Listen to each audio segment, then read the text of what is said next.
이스라엘이 바벨론 포로기에서 해방된 게 BC 537년경이야. 그러니까 지금부터 2560년 전에 이스라엘은 바벨론 포로에서 해방돼서 왔지. 그러니까 56장부터 66장을 이사야 3부에 해당되는 내용이라고 할 때 이 56장부터 66장이 쓰여졌던 시기는 지금부터 2560년, 70년 아니면 2550년 요 사이에 이게 기록됐을 거라고 생각을 해. 어? 이사야 1장부터 39장 원래 진짜 이사야가 썼다라고 분명히 이야기되어지는 성경은 지금부터 한 2700여 년 전에 쓰여졌던 거고 그 후대에 또 어떤 사람이 이런 내용을 썼는데 그거는 이제 그거보다 한 150년 뒤에 쓰여진 내용이야. 그러니까 이때는 만약에 어떠냐면 이스라엘이 포로에서 한꺼번에 돌아온 게 아니야. 여러 차례 나뉘어서 이렇게 돌아와. 그 바벨론에서 이스라엘이라는 그 거리도 엄청난 데다가 그 중간에 광야 사막이 있어서 오기가 쉽지 않은 그런 길이야. 그러다 보니까 여러 차례에 걸쳐 돌아와. 그 고생을 하고 돌아왔는데 보면 어때? 이스라엘은 완전히 황폐화되어 있는 거야. 이스라엘은 완전히 황폐화되어 있는 거야. 그 땅이. 들짐승이나 살고 막 그런 땅이 되어져 버리니까 이스라엘 백성들이 무슨 생각을 했을까?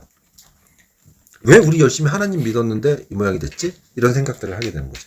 아빠가 그랬잖아. 그래가지고 지난주에 아빠가 얘기할 때 마치 이 구절이 이 내용이 역주행되는 것처럼 이스라엘 사람들에게 회자를 했다고. 그러면서 그런 생각이 든 거야. 하나님 열심히 믿었는데? 아니 바벨론 신보다 하나님이 힘이 없나? 하나님이 약하나? 하나님 능력이 없으시나? 하나님 우리 선민이라며. 우리 유일하신 그 아버지시라며. 여호와시라며. 왜 우리가 이런 일을 바벨론에게 그 이방 우상들에게 잡혀가가지고 이런 일을 당해야 됐나? 이런 생각을 할 수도 있는 거야. 그때 거기에 대한 의문과 해답을 던져주던 것이 64장이야. 그때 어떻게 시작을 하냐면 그러니까 하나님이 능력이 없어서 이런 일이 일어난 게 아니야 라고 이야기하고 있는 게 이 64장의 내용이야. 그 첫 번째 뭐냐면 원하건대 주는 하늘을 가르고 강림하시고 주 앞에서 산들이 진동하기를 불이 섭을 사르며 불이 물을 끓음 같게 하사 주의 원수들이 주의 이름을 알게 하시며 이방 나라들로 주 앞에서 떨게 하옵소서. 이렇게 얘기해. 주는 하늘을 가르고 강림하시게. 하늘 가르고 강림하시다라는 것. 하늘을 가르고 강림하시며 라고 이야기를 해. 하나님은 하늘을 가르며 강림하실 수 있는 분이라는 거야. 이 의미가 가지고 있는 그 내용들은 뭐냐면 인간에게 하늘은 어떤 영적이고 초월적인 대상이야. 그래서 인디언들 보잖아. 인디언들 보면은 왜 추장들이 막 그 독수리 깃털로 장식된 그 장식을 왜 해? 세 보이려고. 세 보이는 게 아니라 하늘이라는 어떤 초월적인 존재. 그 존재와 추장은 그 영적인 소통을 하는 그 신관과 제사장 같은 역할을 하는 거야. 그래서 그것을 상징적으로 표현하기 위해 제일 좋은 방법이 뭐야? 하늘을 마음껏 돌아다니는 존재는 뭐야? 독수리. 그렇지, 새. 그러니까 새의 깃털을 갖다가 뽑는 거야. 뽑아가지고 새의 깃털을. 독수리밖에 없어? 아, 독수리 좋지. 새 중에 제일 세잖아. 아니 뭐 독수리밖에 없냐고. 아니, 나는 대표성으로 너네는 새를 말한 거고 나는 그 새의 대표의 최고 독수리를 말한 거고. 독수리가 제일 셀 것 같아? 아니야. 맹금류잖아. 프테라노돈이 제일 세. 뭐야 그거? 신화 속의 새야? 걔는 새. 어제 그거 아니라 나라 다니잖아. 걔는 걔는 파충류야. 털이 없어. 그게 뭔데? 공룡. 털이 아, 없다고. 인형. 털이 없어 유라. 걔는 새가 아니야. 용이야 용. 파충류야. 아, 나라 다니잖아. 조류가 털이 아니야. 완전 까고. 알았어. 털은 네가 없지. 빡빡 다 그러면 밀어가지고. 닭털 뽑아서 달아줘도 돼? 자주야, 그러니까.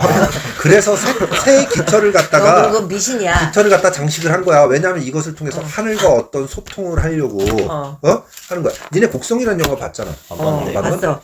거기 보면은 그 생각이 들어. 곡성 거기 악마가 악마도 나와? 악마 악령이 되는 사람이지. 악마지. 악마. 존재 자체가 악마인데 얘가 뭐냐면 개야. 왜냐면 일본 그 종교 풍습에서 하늘개라는 게 있어. 탱구. 그게 이제 어떤 신의 사역마야. 신의 어떤 일을 대신하는 사역마가 하늘의 개, 텐구라는 개가 있어. 근데 이 텐구가 어떠한 일들을 통해 가지고 이제 좀 더 상위 존재로 이제 올라서 그 상위 존재로 올라서는 게 뭐냐면 새야, 까마귀, 카라스가 되는 거야. 탱구가 카라스가 되기 위해서 제물을 바치지. 그 영화 속에서 제물을 바치는데 특히 여자들을 성폭행을 해서 갖다 바치면서 사람들을 죽여나가면서 그걸 제물을 통해 가지고 그 텐구가 카라스가 되기를 원해가지고 계속해서 살인을 하고 일을 벌리는 일을 하잖아.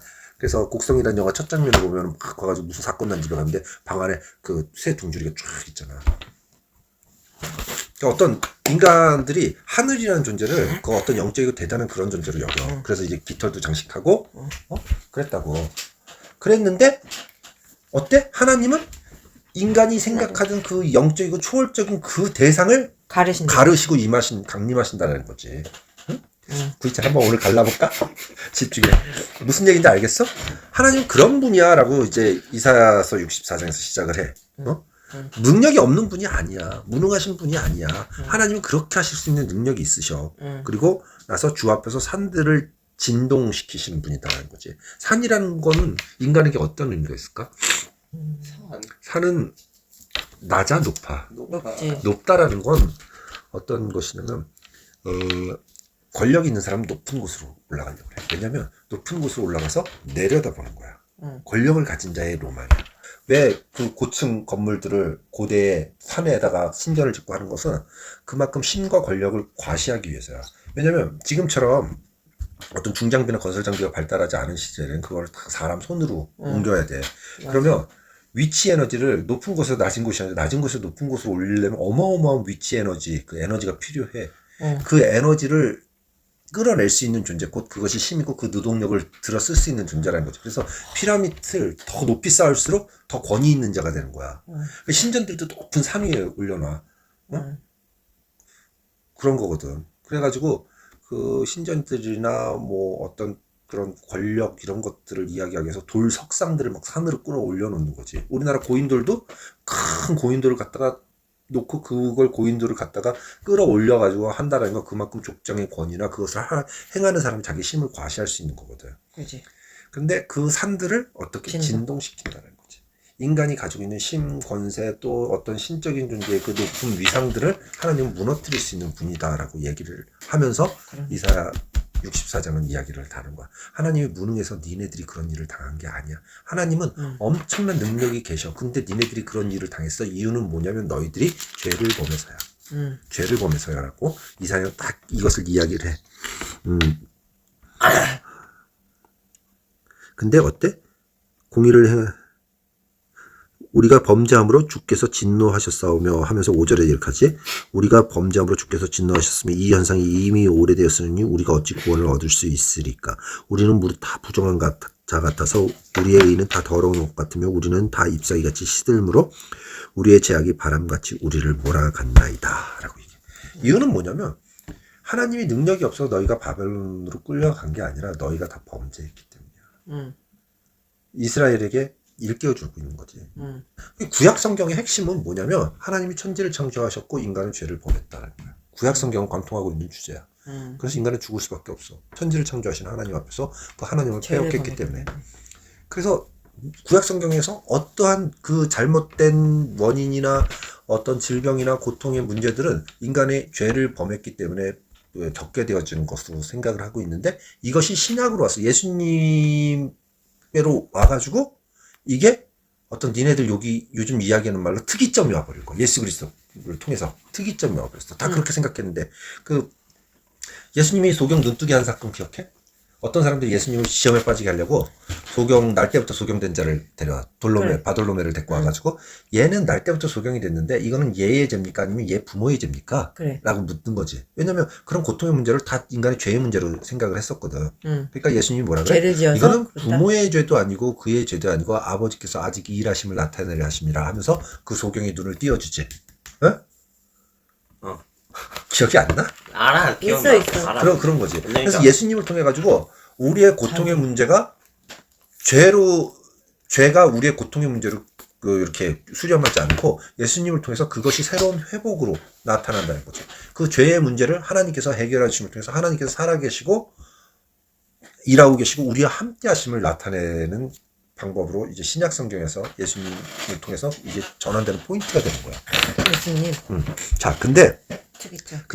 뭐가 문제를 지금 삼고 있냐면 이들이 죄를 범했어. 죄를 범하고 나서 어떻게 돼? 주의 이름을 부른 자 7절에 주의 이름을 부른 자 없으며 스스로 분바하여 주를 붙잡는 자 없사오니 이는 주께서 우리에게 얼굴을 숨기시며 우리의 죄악으로 몇명 우리를 소멸되게 하셨습니다. 하나님이 우리에게 얼굴을 숨기셨어? 하나님 그러시잖아. 이거는 문학적인 표현이야. 하나님이 우리의 관심을 끊으셨다는 거지. 근데 하나님이 관심을 끊은 게 아니라 예수님이 그랬잖아. 아버지께서 일하심을 나타내게 함이라 라고. 응? 왜 죄를 짓게 되면 어떻게 되냐면 사람이 하나님과의 거리가 생겨. 숨고 싶지. 숨고 싶지. 외면하고 싶지. 그래서 차이도- 어떤 사람하고 어떤 문제 트러블이 생겼을 때 그것을 빨리 처음에 이거 어떡하지 하다가 시간이 좀 가고 시간이 지나버리고 나면 그걸 오히려 해결하기 싫어지고 오히려 더 거리를 두게 되고 그러다 관계가 서먹해지고 안 만나지고 그렇지. 관계가 끊어지는 그런 경우들이 있어. 응? 학교에서 어떤 대박 큰 잘못을 했을 때 학교 가기 싫고 막 그래. 근데 가서 만나고 가서 가야지만이 그 일들이 가능해지는 거거든. 어? 예. 그런 것처럼 우리가 죄 때문에 문제가 되는 게 아니라 죄를 회개하지 않기 때문에 문제가 되는 거야.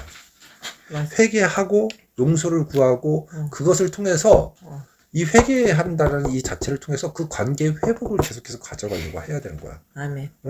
그게 더 중요한 거야. 음. 그래서 얼굴을 집안에서 숨기시며. 싸우고 다투고 말도 안 하고 그럼 점점 길어지고 그럼 더 말 안 하고 그럼 관심 없어지고 맞아. 대면대면해지고 남보다 못한 사이가 되기도 하고 그렇게 그치, 되거든. 관계가 소원해지지. 그런데 이것을 어때? 고백하고 용서를 구했을 음. 때 내가 잘못한 거는 없어지지 않지만 그 관계가 회복되는 거예요. 이스라엘이 하나님 우리에게서 얼굴을 돌리셨다. 이건 그게 문제가 아니라 하나님 돌리신 분이 아니라 이스라엘이 자기들의 죄 때문에 하나님 보들 낯을 얻고 자기들의 죄 때문에 하나님께 나아가지 못하니까 그것이 점점 중첩되고 얼굴을- 커져버리는 거지. 얼굴을 숨기셨다고 한 거야? 그것처럼 우리는 어떻게 돼야 돼? 어떤 잘못을 했을 때 그래서 회개의 기도를 하는 거야. 회개의 기도를 한다 그래가지고 내 잘못이 없어지냐? 그건 아니거든. 난 잘못한 거 그건 맞아. 그러나 그 회개의 기도를 통해서 하나님과의 관계의 회복을 행해 나갈 수 있는 길로 나가는 거야. 오늘 이 회계에 대해서 또 다른 관점에서 회계를 들려주시기 너무 좋은데? 자. 오, 관계 회복. 그래. 그래서 여기잖아. 여호와여 너무 분노하지 마옵시며 죄악을 영원히 기억하지 마옵소서. 구함나니 보시옵소서. 우리는 다 주의 백성이니이다. 보시옵소서. 하나님과의 회복. 그래서 하나님 우리가 어때? 하나님의 영광을 바라는 방법은 하나님을 바라봐야 된다는 거지. 아멘. 지난번에 그 이야기를 했지? 응. 영광? 아빠가 복사 에너지 얘기하면서 네. 기억나네? 네, 나. 영광, 그래서 하나님을 바라봐야 된다는 거지. 하나님과의 바라보는 거, 그 관계가 계속되어지는 거. 우리가 기도하는 거는 하나님의 임재에 대한 체험이야. 하나님과의 대화거든. 내 앞에 하나님이 지금 나와 함께 계시다라는 그 고백이 있는 거야. 멀쩡히 하는 게 아니라 그냥 기도할 때 하는 게 아니라 지금 내 앞에 하나님이 계시고 그 하나님께 얘기를 한다라는 거지. 근데 누군가에게 얘기할 때 기도를 해서 그냥 알아서 하세요. 뭐 이건 얘기가 아니잖아. 보고 내가 원하는 게 있으면 간절히 구하고 설득하고 하다못해 엄마 아빠한테 뭐 얻어내려고 할 때 애교 부리고 뭔가 간사를 떨어대는 것처럼 하나님한테도 그래. 마주 보고. 그래서 아빠 그랬지. 간사 안 해. 우리가 하나님의 임재를 체험하는 게 기도인데 그 기도 하나님의 임재를 제일 체험 못하는 기도가 뭐라고? 임재를 체험 못하는 기도? 식기도라 그랬지. 열심히 하나님 음식 주셔서 감사합니다. 잘 먹겠습니다. 예수님 이름으로 기도합니다. 해놓고 또 해. 반갑다. 기도했나 말았나? 이거야. 봐봐. 누군가 사람 앞에서 딱 놓고 이런 거야. 한참 얘기해서 감사합니다. 정말 감사합니다. 잘 먹겠습니다. 해놓고 좀 마음 먹다가 제가 아까. 감사하다고 했나요? 잘 먹겠다 했나? 이거는 그 사람을 무시하는 거지. 방금 얘기를 해놓고. 이 사람과 진짜 그걸 진솔한 마음으로 감사하고 했으면 얘기한 걸 잊어버리지 않겠지. 그치. 근데 식기도 해다가 했나? 했어? 이렇게 물어볼 때 있잖아. 그러니까 하나님의 임재에 대한 체험, 하나님과에 대한 관계에 대한 지속성, 이것은 그 관계를 지속해 나가는 건 회개를 통해서 할 수 있어. 알았어? 아멘. 우리가 인간이 죄를 안 짓고 어떻게 사니? 응? 여드름 끼지 말고 죄를 안 짓고 어떻게 살아? 죄를 끊임없이 줘해. 하나님과 죄를 지을 수밖에 없는 존재고 그렇게 불안하고 미약한 존재이기 때문에. 그러나 그것으로 끝이 아니라 그 관계를 회복하기를 구해야 되는 거죠. 왜? 하나님은 항상 우리를 바라보시고 우리를 백성으로 자녀로 여기시는 분이시니까. 아멘. 우리 구이참 드디어 사고를 쳤어요. 이제 성경책을 열 수가 없어. 네가 기도해. 오늘 왜 이렇게 산만해? 지리 만졌다, 옷 만졌다. 하나님, 접니다. 오늘 좀 산만하게 좀 성경을 읽은 것 같은데 다음에는 좀 진중하게 하도록 노력하겠고요. 오늘 이렇게 함께 모여서 또 예배를 드리니까 선해지는 기분이었습니다. 하나님, 그리고 오늘 내용이 잘 기억에 남지 않는데 다음에는 꼭 잘 기억에 남아서 좋은 기도할 수 있도록 도와주시고요. 우리 가족 내일도 잘 지내해 주세요. 아멘. 예수님의 이름으로 기도합니다. 아멘. 여호와여, 너무 분노하지 마시오며 죄악을 영원히 기억하지 마시옵소서. 구하오니 보시옵소서, 보시옵소서. 우리는 다 주의 백성이니이다. 아멘.